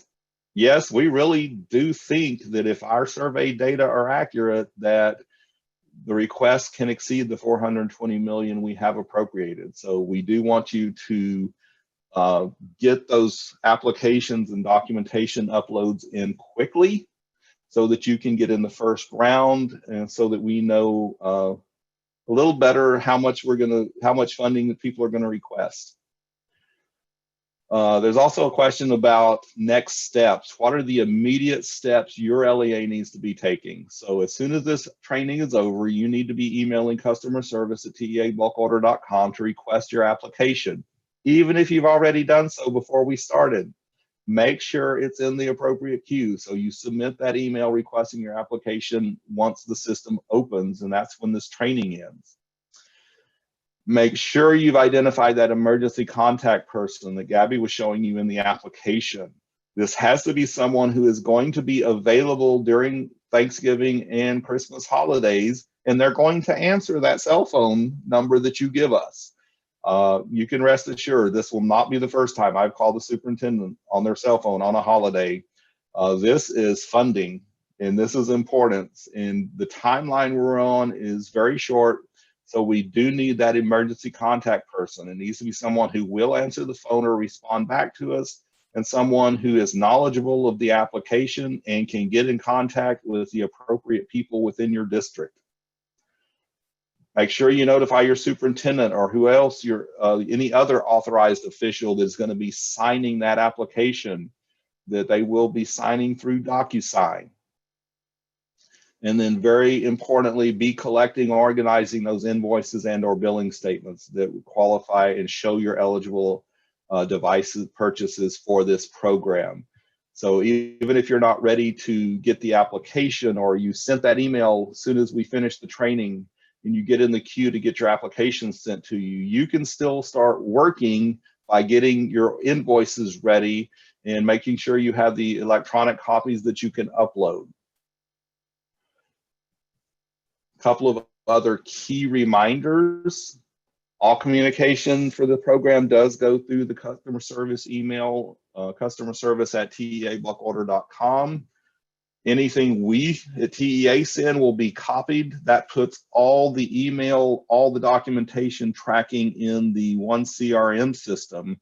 And that puts us and you both in a better spot when OIG or Treasury decides to start monitoring or auditing this program. So that's really important that you always send all communication through that one centralized email address. As Gabby said, customer service office does close at 8 p.m. nightly and will reopen 7 a.m. the next day. They are fully staffed during the week, and they are skeleton crew staffed during the weekends. You can expect an extra 24-hour response time during weekends because it is limited staff working the weekend. And remember, there are many more of you than there are us. They will be getting to you absolutely as quickly as they can. This is a slide I want to just tell you about because we never know what fund sources can come to us, and we're getting toward the end of this pot of funding. But you should think about documenting your other COVID-19 related expenditures related to reopening schools, whether it's remote instruction or in-person instruction, in case additional funding were to become available. Now, no, I don't know anything, but I do know after 25 years working in federal funding how this stuff works. So I just want you to be aware that as you're getting the invoices for this program for your devices that are eligible for your laptops, Chromebooks, tablets, and hotspots, and you're running across other invoices and going through all these expenditures, you're pulling these out into one pile for this project. Be documenting and be keeping up with those other type of expenses just in case other funding comes available. If it happens, it would be very similar to this, and it would be another very short application window, and it would be a short timeline potentially coming. That said, there are additional stimulus bills in Congress that are being considered, and most people do have an expectation that another round of stimulus funding will be coming in the spring. And both the bills that are currently in Congress do have some pretty decent provisions for K-12 education in them. And some of them may be these type of expenses that you've already incurred. So as you're going through getting all the invoices for this program, be organizing those additional things just in case some more funding comes to you. So I am required by legal to have this little disclaimer. Just to remind you that this presentation is to provide you general information and guidance. The content of the presentation is subject to change as a result of more information and guidance coming from federal agencies who have the regulatory oversight of the CARES Act. And this presentation does not constitute legal advice. I am not an attorney, and you are therefore advised to seek advice from your own legal counsel regarding any of the information or guidance that you have question about. With that, we're going to go to questions, and I'm going to ask Matt to go through the list of hundreds of questions, and he's kind of looked at what some of the common themes to the questions are. We've got 500 plus questions. There is no way we are going to be able to address all of them. So Matt is going to go through and moderate and ask some of the questions that are kind of the most common themes, and we'll see how many questions we can get to. before we end the training. All right, we do have the thumbs up feature, so a lot of duplicate questions. Before you submit a new question, if you look at the top, we will be taking from the most popular questions. Our first question for Corey and Gabby: does this include hotspot data plans? How do we handle hotspots with expenditures for the service? I'll answer first, and then Corey, let you build on it. It does include both SIPA filtering and data plans that are invoiced by December 30th, 2020. Yeah. You want to Next. speak, Corey, to pre-invoicing? Basically, everything that's invoiced by the December 30th, well, actually by December 11th to get it uploaded to us, would be allowable. The hotspot part of it is the data plan, so we do consider that allowable. The issue that comes up is people want to know, can I pre-invoice for the whole school year? Generally, the attorneys have said for the school year we're in right now can probably be allowable, but you cannot go for service on those hotspots for reimbursement purposes. You can't go past the end of the current school year. So we will allow you to include the data plan on hotspots for school year ending either May or June 21, whenever your school year ends. But beyond that, it is not addressing the urgency of the pandemic right now, which is the purpose of the CRF funding. Related question: how is that different than monthly internet service, which was listed as unallowable? Monthly internet service is unallowable to generate funds on that slide is talking, and I probably should have clarified a little better, but that's talking your general monthly internet bill for internet service to your district. That does not generate funding under PPRP. The internet data plan that is associated and required for your hotspots to be workable is included for PPRP. Next popular question, see a lot of dates. If the funding was available back in March 1, why does this program have a May 21st cutoff? Many of us were proactive. Can you explain the difference in dates? Okay, the dates actually become very important in the CRF funding. All your expenses March 21 through May 20th were covered under the TDEM CRF reimbursement program. So anything you incurred from March 1 through May 20th should have been submitted and applied to the TDEM program for reimbursement. This program picks up on May 21st through basically December 11th, as long as you can get the invoice. And in that time period, the only thing it excludes is anything that was part of the TEA bulk order program. So we understand that almost half the state did not take advantage of the TDEM reimbursement program and did not apply for that reimbursement program. But any costs that were incurred March 1 through May 20th were to be addressed and reimbursed through that program.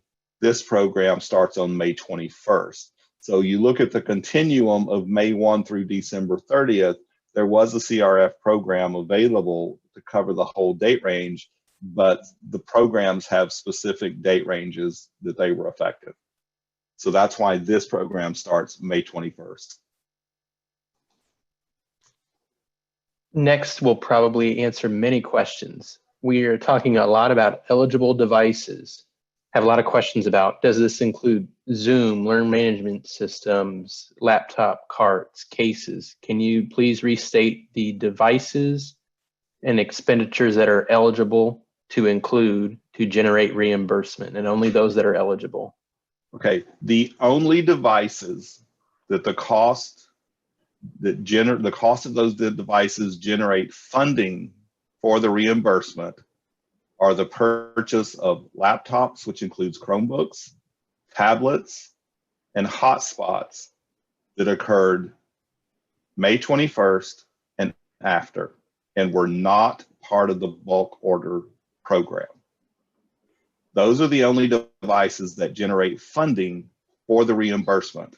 And then you can get up to 75% reimbursed off that total cost of those devices that you submit. The only additional expenses that we have mentioned are ones that are required to make those devices functional. For example, a Google Chromebook cannot work without a Google license. It is non-functional. A hotspot cannot work without a monthly subscription. So those fees, including SIPA filtering as well, which is not legal to use with a student without the SIPA filtering, those are included in those eligible device costs, but that is it. Yep. Again, just want to remind folks, if you're putting questions in chat, we will not get to them. Please use the Q&A. Next question related to that. What about inclusive purchases? If it includes a cart, a case, does inclusive purchase change that answer in any way? I would say that you still have to be able to break the cost of the actual device that's eligible out in the invoice, because all the peripherals, the cases, all those carts, those do not generate funding for the PPRP reimbursement program. It's only the devices and then the licensing fees that Gabby just mentioned. That's the only thing that generates the funding. And all of the vendors and distributors who sell these devices have the ability to do that breakout in an invoice. They should have done that in the invoice they gave you for these devices already. If not, can generate one for you.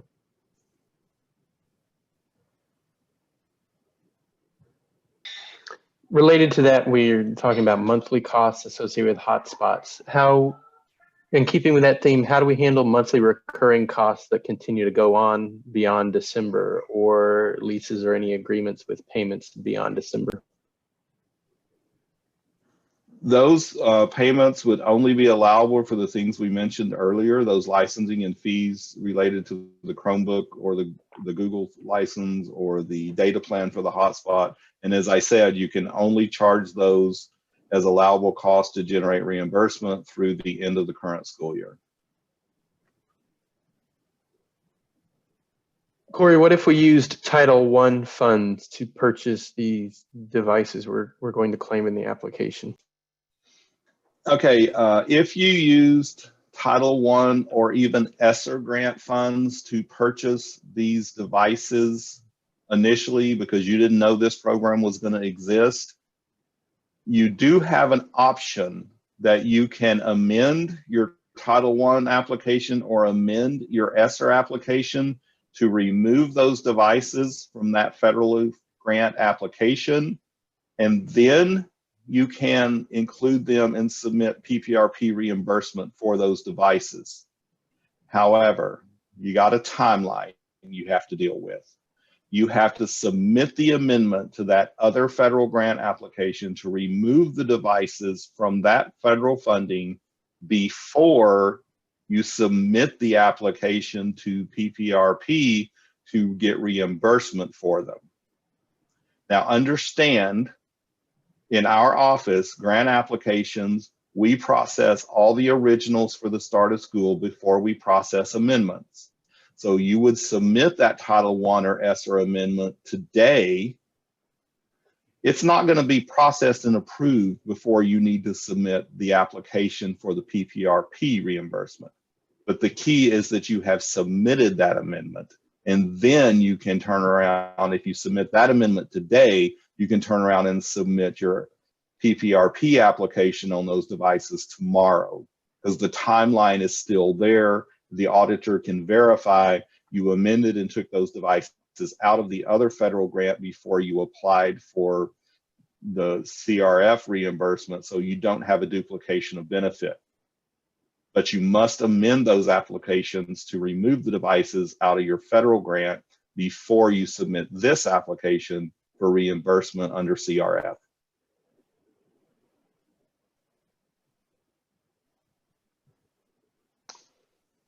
When we're talking about May 21st, can you restate and clarify, is this for devices you received after May 21st, or if you cut a purchase order after May 21st? Can you explain one more time the documentation and the importance of May 21st when completing the application?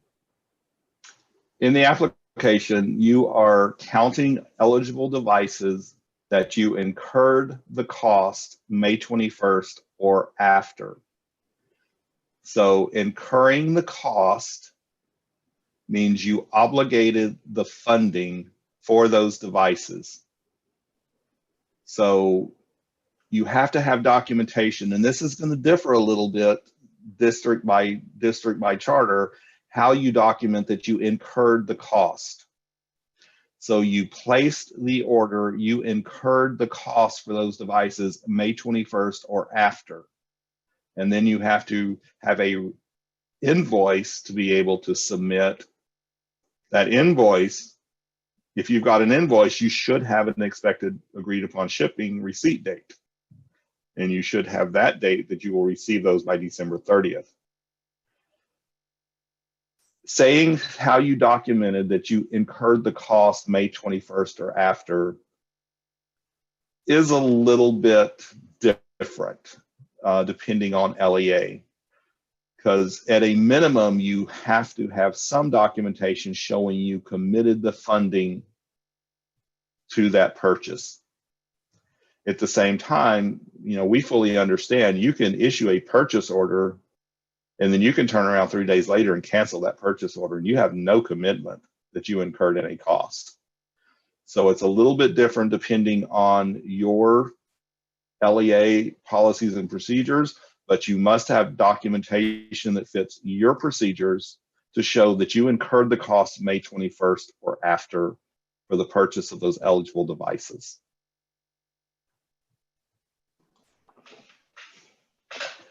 Corey, many districts close today at 4. Many may not open again till the 30th. Can you speak a little bit more to the dates, knowing the burden of the dates and when this program fell and what we're doing to help districts to be responsive to this funding opportunity given the somewhat unfortunate calendar for this program? Right, the timing on this is not good. Perfect world, you would have a lot longer time period to be able to submit these applications, but you know what, it is what it is. We have a very short time period. It fell right before many of you are going on a week-long holiday. Others of you don't get out until Wednesday. We did adjust the first round to go to December 1st. So even if you're off on the entire week next week, if you can submit the email to the customer service office requesting your application before you leave, you still have 2 work days the following week to get your documentation, get the application submitted in the documentation uploaded, and still be in round 1 to hopefully be eligible for the full 75% reimbursement. Bottom line, it is a short timeline because we need to get this money paid out by December 30th before the federal funding ends. And that is a federal regulation. We have very little flexibility for cleanup and additional payments to go out in January. There's a little bit, but it's very limited. We have worked with our department staff, and we are pulling staff from across my entire department to process these applications. So that's another thing. You may be, you're not going to be contacted directly, but the person negotiating your application is likely not going to be your common grant negotiator that you're familiar with working with. We have pulled staff from across our entire department here at the agency to have about 30 people who are going to be processing these different reimbursement requests to try to meet this timeline. So we're doing everything we can on our side to meet the timeline. We've worked with the great staff at Region 4 and with the CRM system to build all this out automated to try to streamline the application for you and try to make it as simple and easy for you at the LEA level as we can. But keep in mind, this is a federal grant from the Department of Treasury, and we have to meet federal regulations and federal requirements. And so we've streamlined it, made it as simple for the LEA as we possibly can. But unfortunately, we are all working on a very tight timeline. So think when we post the slides later this afternoon, go back to that slide toward the end on the next steps. What do I need to be focusing on now? And request your application. Make sure you've identified that emergency contact. Make sure whoever's going to be the authorized official know that this is going to be coming for them to sign through their email system, through DocuSign. And as Gabby said, we've got it set up where as long as they can access their email, they can sign and submit that application from anywhere, as long as they have email access. And then the other thing is be working on those invoices, finding your invoices and getting everything prepared for uploading the invoices showing the eligible devices have been purchased. And at the same time, be starting another pile of the things that are not eligible for this program that may be eligible for another program down the line should it happen. And, you know, be flexible, return emails from agency staff that come through customer service as quickly as you can, responding to whatever we need. If something has to be resubmitted and there has to be an amendment resubmitted to your application, be able to get that done as quickly as possible so that we can get you back in the queue. You won't lose your spot, but you may not get your reimbursement payment as quickly if we don't get the amendment back to us as quick as possible. So we all understand the constraints that you are under in the LEAs and the timeline and what you're trying to deal with. A lot of stuff beyond this application, but we all are doing the best we can on our side of this to make this happen, to make it happen as quick for you as well. Corey, I just want to reiterate for you and Gabby, you shared next steps. So if I'm an LEA and I've already got my invoices and statements ready, I was ready when you were going to launch this before, I'm ready now. The key people at my LEA are an emergency contact that answers a mobile number, and an authorized official, and anyone else that may be submitting the application. And if I have everything else from that next step slide, I could hypothetically be done with this application after it opens and have it submitted once I email customer service and get the application within a matter of minutes or hours, correct? If you have everything lined out to be able to upload your invoices, we estimate you can potentially do this application in an hour or less. Correct. Gabby, before I ask about economically disadvantaged students, we had someone volunteer to help review applications. So I just want to point out, thank you for offering to help. It takes a team effort, so we appreciate you all being here today. How do we handle economically disadvantaged students, Gabby? Do I have to look for a number? Do I have to put something in? How do I handle that as an LEA? Just as was the case with bulk purchase, we have your official number of economically disadvantaged students as of the beginning of August of 2020. We are going to continue to use that number for this process because it's the most consistent number that we have across all districts. And we know that this year has had a fair bit of upheaval in it. And so we are going to keep that parameter consistent with exactly the same numbers that we used in bulk purchase.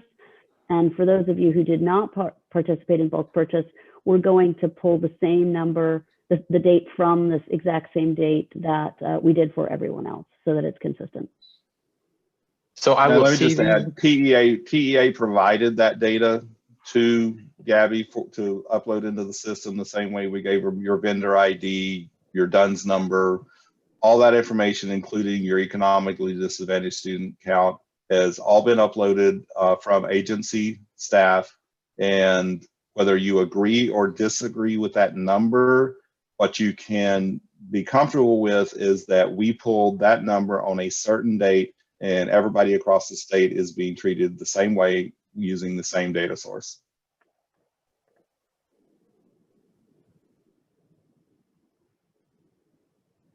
Next question relates to shipment and invoices, because we also mentioned billing statements. We don't have that invoice until items are shipped. We're still awaiting shipment and do not have an invoice. So we cannot complete our upload until we receive the invoice to receive by December 30th. What are some options in this case if we don't have any documentation and have already made the order? We urge you to call your distributor or your direct supplier as quickly as possible and let them know that they need to get that you need to get that invoice from them, and you need to get their guaranteed ship date on that before you can upload it. What about teachers versus students for these devices? Is there any restriction on who the user of these devices is that are included in this application? Well, the intent is that the devices were actually used with students, but I don't think we're going to be checking if some of those devices were actually used for teachers to be able to provide that instruction. If the students also got the devices and some of them did go to teachers, I don't think we'll have a real problem with that. But the intent of the program is that these devices were going to students to lower that digital divide differential that we have, especially in rural and low income students. Corey, another question that harkens back to the ESSER grant. If we paid for devices using ESSER but have not drawn down any of those funds, can we recode to local funds and request those through prior purchase now and pivot or change on the ESSER grant? How do we do that? That's what I was mentioning earlier about you can do that, but you need to go ahead and amend the ESSER grant application to remove devices from the ESSER grant application. And then after you submit that amendment, then you submit the application to pay for them out of PPRP. The whole intent of PPRP is that we're reimbursing you for the state or local funds that you may have expended for these devices. So if you used your instructional materials allotment or you used some local account, the intent is that we're reimbursing that and freeing that money up for other purposes. We also did allow you to use federal grants as long as it was an allowable cost within your federal grant to purchase devices. Because even though we hoped this program was going to come along, you didn't know at that point in time for sure if you would have this opportunity. So you may have used your ESSER grant, you may have used some of the other title programs such as Title I, or you may have used some other federal money where it was allowable. Any of that federal money, you have to amend that federal application, amend the federal application to remove the devices before you submit this application for reimbursement under this federal source. Your state and local options that you may have used, you just recode those in your local books as you get the reimbursement money if you can reclassify them. Again, timing, we know you're not going to necessarily all be able to reclassify the original cost. So then you have to make sure you're using this money for one of those two allowable categories. Corey, can you speak to the IMA instructional materials allotment? If we purchase devices through IMA, would we be able to reclassify those and put money back in IMA? My understanding is yes, but I am not an expert on the state funding in IMA, so you would need to reach out to our state funding staff and talk to them about exactly how to do that process. But that's the intent of this reimbursement program, so I feel you can do it, but not being the expert on those fund sources, I would want you to reach out to the state funding staff about how to do that coding. And again, some of these may seem repetitive, but they're getting voted up. So we're going to ask them again. You list an invoice date of December 11th, but a delivery date of December 30th. Most vendors do not invoice until they are shipped. Are these dates reversed? No, they are not reversed. You have to have an invoice to be able to upload in the system with your application. So that's why you have to have an invoice by December 11th, but you must receive it, the actual device, by December 30th. Right. And in reality, for you to receive a device by December 30th, you should have an invoice by December 11th. And we suggest that you speak to your vendor, to your distributor to ensure that. For devices that may have a lease or an agreement, are we able to claim if we pay off the lease in these eligible devices? That goes back to the question at the end of the presentation about lease purchase. There is some possibility you can apply for reimbursement for those lease purchase devices, but that's the situation where I need you to contact me because I need more information on your specific situation. As I said, people define lease purchase differently. People set the terms of their lease purchase agreement differently.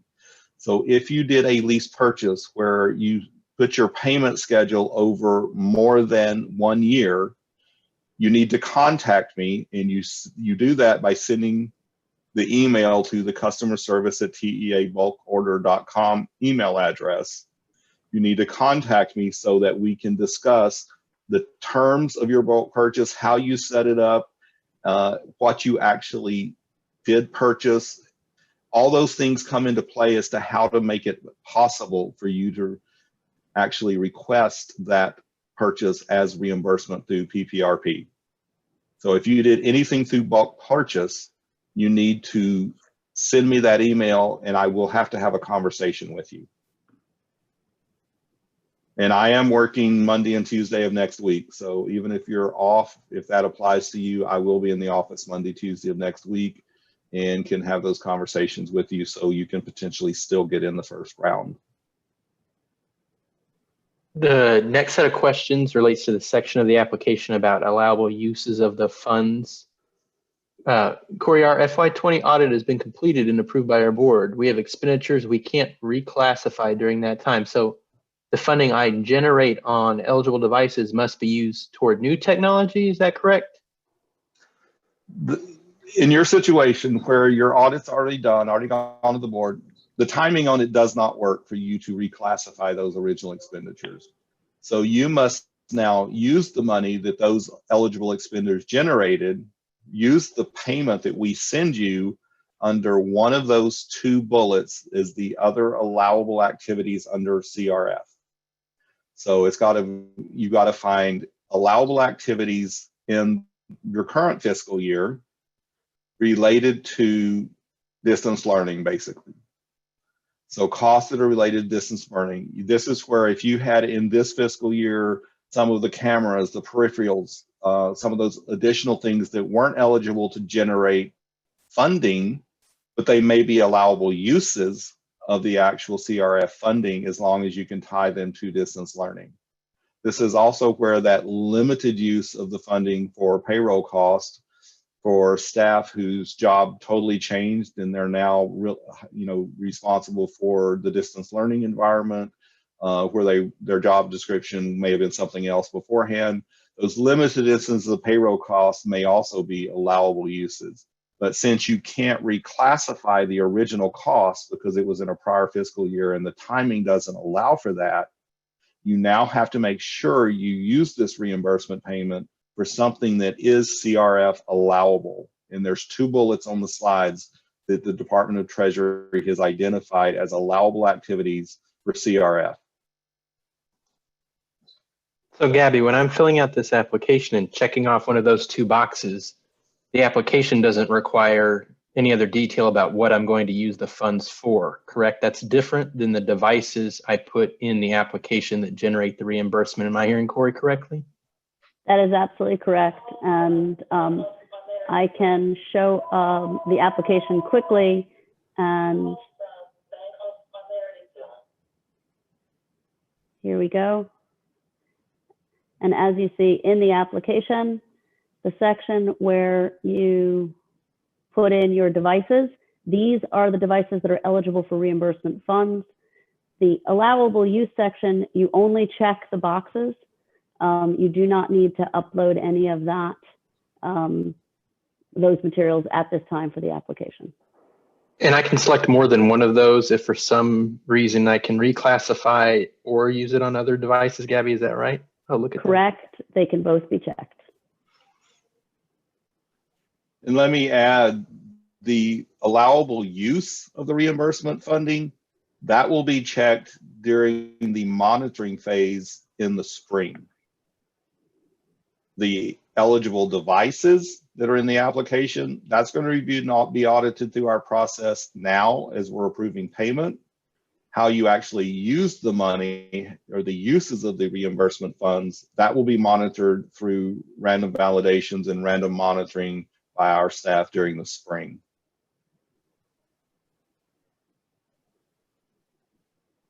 So if I check off any one of those 3 use of funds items, Corey, there's a possibility of needing to provide documentation later after the application, correct? Yes, during the monitoring process in the spring, you may be asked. You may not, we may not randomly select you, but you may be asked to provide documentation of how you used the funding at that point in time. And so for the application, I do not need to provide any payroll documentation, but I need to collect that if that is one of the uses of funds later, if there is a compliance check or a monitoring visit, correct? Exactly. Maintain that documentation of how you use the money in case you're selected for review in the spring, but it does not go in the application. Where do I find, or how do you define an employee with substantially dedicated time to mitigate the COVID-19 emergency?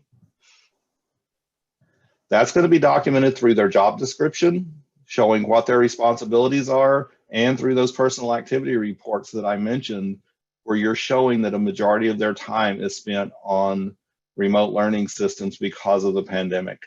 And that's why I said earlier, I really don't recommend you use this money for payroll unless you are sure you can really meet the documentation requirements that are going to be required, because this is totally opposite of the ESSER grant. You know, ESSER, everybody's eligible for payroll cost and minimal to no documentation is required because everybody is eligible. This one's really the opposite. You're not going to have that many staff whose payroll expenses are truly eligible because they're not truly responding to the pandemic, and it's not a majority of their job. And if you haven't been collecting PAR type documentation, that's not something you can go back and create after the fact. So it's going to be limited uses that you should be considering using the reimbursement funds for payroll. And payroll is one of the areas that will be definitely reviewed.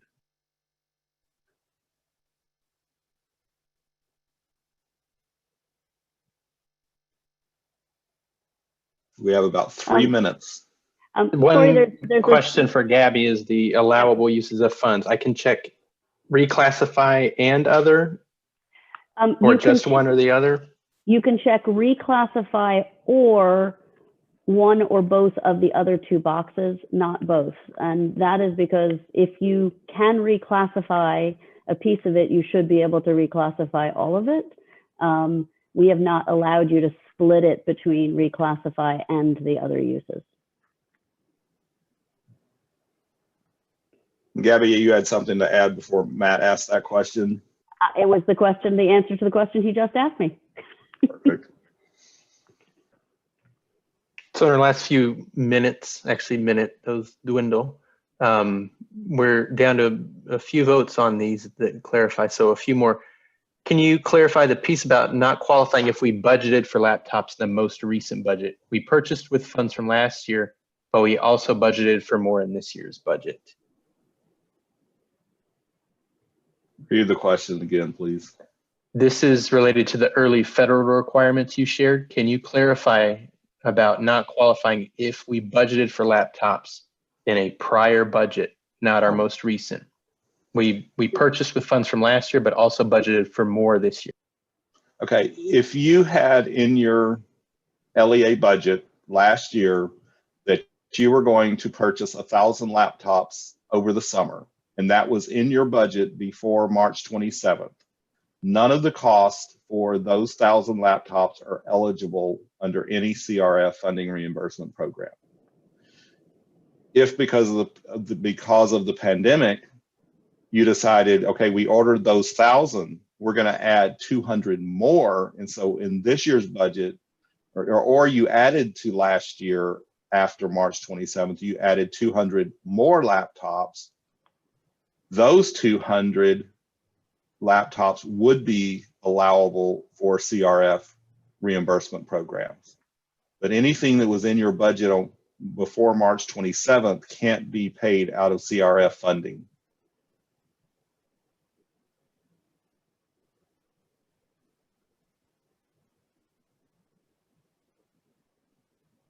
We have an important question about the application periods. So when do we find out if we've submitted our application? When do we find out if we're in that first application period, if something was not funded or not allowed, or does it move us from that application period once we submit? What do we do, and how do we know if we're missing something in that first application period? If you submit your application, once you submit your upload to your invoice, that's when you're assigned that you will have an application number, and the system has documented the date, hour, and minute that you submitted. And as long as you're in by 11:59 p.m. on December 1st, you're in the first wave. So if you have submitted, and you know that you've submitted in the first wave, even if we need to negotiate or amend your application, you still stay in the first wave. You don't lose your position just because we need to get a correction or we need an amendment to your application. Gabby, add anything there? I would add that make sure when you do that upload that you get to that green check mark that we saw. I strongly encourage you not to wait until 11:59 in the evening to do that final upload, because you won't be able to reach anybody if there's a problem.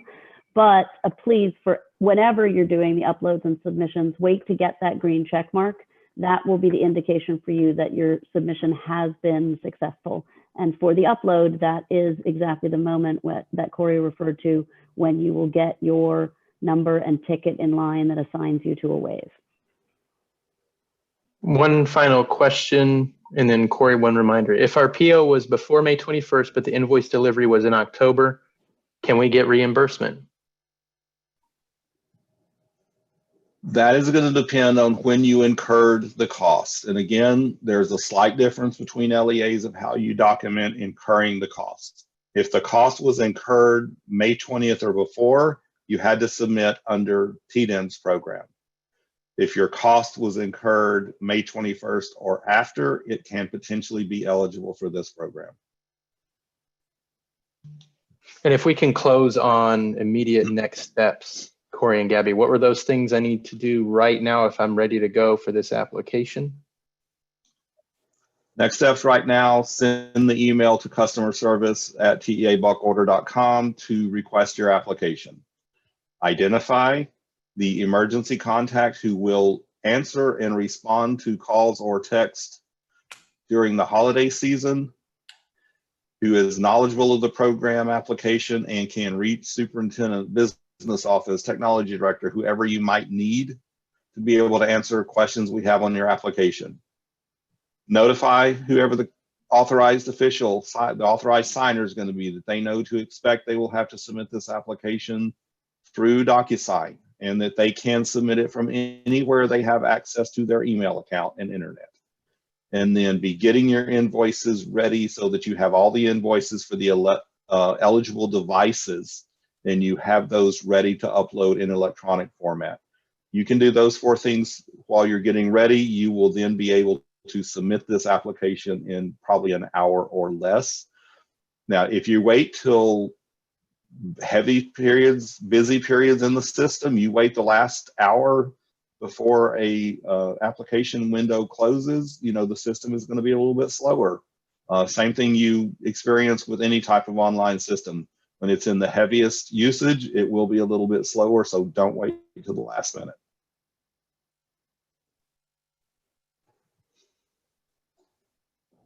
With that said, we are a little bit past 12 o'clock, so we need to end this. There are lots of questions. I get that. Many of you asked questions that did not necessarily get answered in this training. If you still have questions after the training, you can submit those questions to the customer service email, and we will get you answers to them as quickly as we can get to them. I do want to remind you, the slide deck will be made available in a PDF format later this afternoon, and the recording for this training will be made available on probably a couple of places, probably with the other Operation Connectivity information on our agency coronavirus website, but this recording also will go under the grant department playlist on the TEA YouTube channel.